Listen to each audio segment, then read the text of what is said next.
This is Democracy Watch. Mark, we've got stunning and heartbreaking news out of Texas that involves Republicans organizing raids, including one against an 87-year-old woman. What just happened in Texas? This is absolutely despicable. Ken Paxton, who is the Attorney General of Texas, who is probably the worst public elected official in Texas. And that says a lot. Ted Cruz is from Texas. Greg Abbott is from Texas, right? And Ken Paxton is worse than all of them. He had his office conduct raids against people whose only crime, their only offense that got his ire is that they are trying to register people to vote. That's it. Nothing more, nothing less. Texas is one of the hardest, if not the hardest state to register people to vote in. In order to register people to vote in most places, you set up a card table outside of like a convenience store or a grocery store, and you register people to vote. In Texas, you can't do that. You have to take a class. You have to get registered. You have to get certified. Then you can only register people to vote in your county. It is a very oppressive regime, unnecessarily so. And yet, these people went through all of those hoops to do it, and the indignity that they suffer in the end are these raids by Ken Paxton, who still wants to dissuade people from registering people to vote. Now, the predicate that they used is that LULAC, the organization, is registering non-citizens to vote. Is there any actual evidence to suggest that that's what they're doing?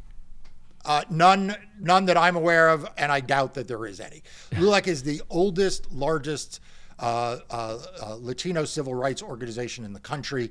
It has a storied tradition and a stellar reputation. This is not an organization that does anything other than the good work of promoting voting rights in an underrepresented community in a hard to register state like Texas. They deserve people's support and praise, not the kind of scurrilous allegations that are made against them. And Brian, this harkens back in my mind to what we saw in a different state, in Florida in 2022, where we saw that state engage in similar pre-election raids. That basically fell apart.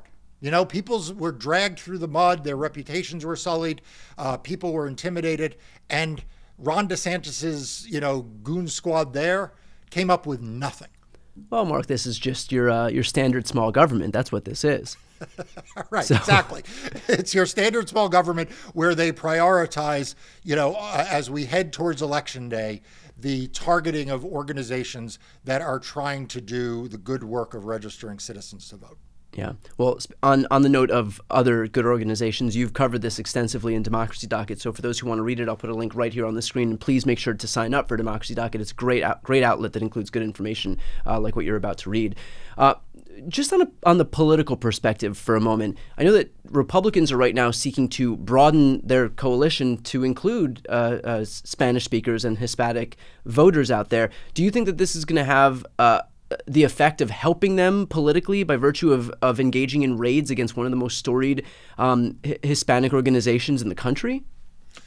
No, it's not going to help them. But I think two things. One is I don't think Ken Paxton cares. I mean, Ken Paxton, as you recall, was the subject of an impeachment process by Republicans in the state of Texas, right? Ken Paxton is like his own special brand of evil. And he's doing his own thing, I think, irrespective, frankly, of what the rest of the Republican Party wants, number one. Number two, I think we give way too much credit to Donald Trump and his campaign to think that they really want to attract Latino voters or Spanish-speaking voters. I mean, there's a lot of lip service that they have paid to this, but at the end of the day, Donald Trump is a walking racist, machine. And that racism expresses itself in lots of different ways. It expresses itself in racism against black voters. He seems to periodically do drive-bys of anti-Semitism against Jewish voters, and certainly he has expressed racist tendencies towards Latinos and Hispanic voters. So no, I don't think that he's seriously going to compete in those spaces, but it's certainly not going to help that Ken Paxton is targeting Latino voters. But what it may help them with is, look, Ted Cruz is in a neck and neck race in Texas. Colin Allred, who is a football hero from Baylor, a Democratic congressman, played 5 seasons, I believe, in the NFL, a genuine good fit for a state of Texas, is running even with Ted Cruz in Texas. So this may not be about their presidential politics. This may be about their in-state politics, where they think they can eke out one more election by suppressing the Latino vote relative to the conservative white vote. Right. I mean, if you look at the numbers in Texas, that is they are getting closer and closer and closer in terms of that shrinking margin. I believe, Republicans only won statewide by a few percentage points in the last election, and so it's just a matter of time in terms of when that state is going to flip from red to blue. And to your point, they're just doing everything they can to stave off that inevitability. Mark, what is the practical effect of what Ken Paxton is doing? Is this going to have something of a chilling effect on these get out the vote or registration efforts? Of course, that's the fear, right? That is the fear that all of us who care about voting rights have, which is that if you are someone who wants to register people to vote in Texas, already you have to go through a number of hoops in order to be able to participate in that program. Now, in addition to all of that, you read in the newspaper that he is targeting people doing this work with raids and criminal investigations. And some number of people are just going to walk away and be like, you know what, I don't need this trouble. I have a family, I've got other things going on. And some number of people who want to register are seeing this and not comprehending exactly who's being raided and for what. And they will just say, you know what, I don't want to register.